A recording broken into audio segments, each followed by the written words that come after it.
Hi, wrestling fans. Thanks for clicking the dreaded D-Rose report.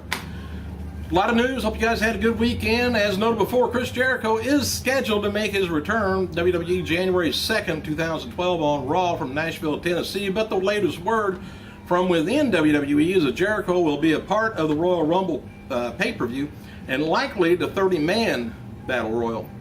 Currently penciled in for WWE's plans is a feud between WWE Champion Punk and Jericho with a match at WrestleMania 28.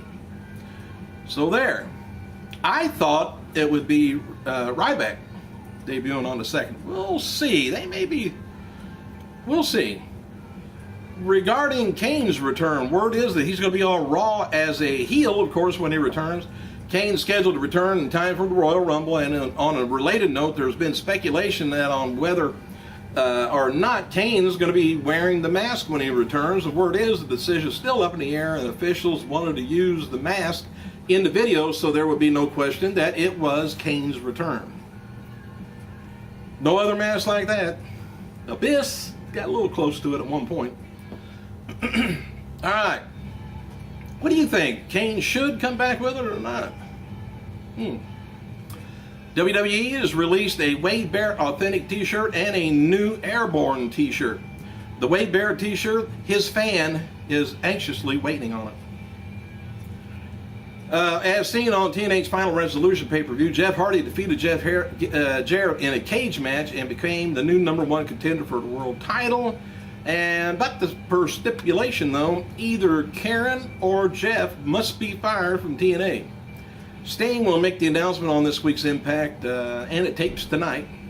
Pretty much, well, anyway, word going around is Jeff Jarrett because he's going to be getting the axe. Jarrett's headed to India to team up with TNA's new promotion in that country, and his firing on Impact will make his exit from TNA's storyline for the time being. I would much rather see Karen Jarrett, and if you caught the pay-per-view, you did see a little bit more Karen Jarrett than normal. Sting picked her up, swung her around, and there it was. Legs was beaver time, and there was just about a little bit of nip showing not too long before that. Just a little. I love high definition and zoom and stop action is just beautiful. Thank you, Karen. Hey, anyway, WWE and Slim Jim, of all things, have teamed up to do a pay-per-view for the troops from now on April 12th until April 12th. When you buy 2 Slim Jims, the company will donate 1/3 to the troops. I haven't teamed up with Slim Jim in quite a while. All right, Jim Ross got a new blog up on the barbecue site, noted the following on his recent trips to FCW. He said he's got, he likes going to FCW and try finding the new superstars of tomorrow, and when he wants to help them get utilized to their fullest, and before they're called up to the big time. Shawn Michaels, by the way, releases his 70-page ebook, Diary of the Heartbreak Kid, on December 27th. Next Tuesday.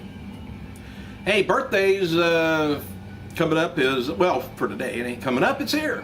Happy birthday to former WWF and E developmental talent Chad Collier, 37 years old. Bobby Billiard, also 36. Two-time ECW world champion, the Sabu, 47 years old. Don't hear much out of him lately. Former WWE and World Heavyweight Champion Rey Mysterio, 37 years old. One-time ECW champion Jason Knight, 47. Japanese legend Ultimo Dragon, 45 years old. Longtime announcer Gary Michael Carpetta, 59 years old. And a little history. On this day in 1982, the wrestling world lost 3-time National Wrestling Association World Champion Wild Bill Longson at age of 78. Longson spent most of his career in Missouri and as an arrogant heel, and is credited with inventing the pile driver maneuver. Just wanted to throw that out at.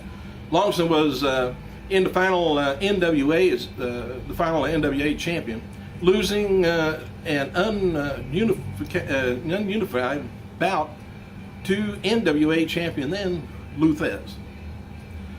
Word is the independent wrestler Chris Hero, he's teased about, finally going to WWE after losing at Pro Wrestling Guerrilla Show this weekend. Following his loss, Hero thanked the fans for coming out and teased in a special announcement and that this may be his last time we see him in the PWG ring. The Rock noted on his Twitter this weekend that it's official, his Boots to Asses t-shirt is WWE's #1 selling item since November 14th. I actually thought that's a lame cliche thing. I don't know what you want to cliche, but anyways, I didn't care for that. Tonight's 3-hour, don't forget, set your clock, extra hour. The Raw Super Show is going to be 3 hours featuring the Slammy Awards. John Cena versus Mark Henry is also going to be there. And advertised locally is going to be Punk versus Miz versus Del Rio.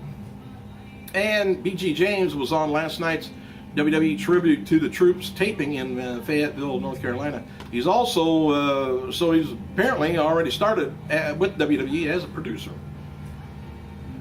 Sneak peek at G.I. Joe 2 featuring The Rock is on the internet, and there's been rumors that the WWE Hall of Famer of all things, Sergeant Slaughter, is going to be there and making a cameo in the movie. And I hope that's all he does, just a cameo. Little. Jim Ross teases an appearance on tonight's Slammy Awards, as noted on his Twitter. He said, if you tune in Raw late, you'll miss me. Anyway, Goldust continues his campaign for an Intercontinental title versus his career matches against his brother Cody Rhodes at WrestleMania 28. Goldust now is saying he wants to have a Miami street fight. TNA is releasing the following previews for Thursday's episode of Impact taping in Orlando. Says still the heavyweight champion Bobby Roode is going to be in attendance, blah, blah, blah. After beating Jeff Jarrett, Steel Cage, they talk about the upcoming Genesis pay-per-view. And the Jarretts react to what's going to happen at the, since one of them's going to get fired, they're all bent out of shape. Not too much more there. Hey, a little bit of news from Brutus the Barber Beefcake. Brutus says that he told TMZ that he's going to be suing Hulk Hogan's ex-wife Linda for defamation due to her claim that Beefcake and Hogan had a homosexual relationship. And when asked about it, Brutus said, "No, we didn't."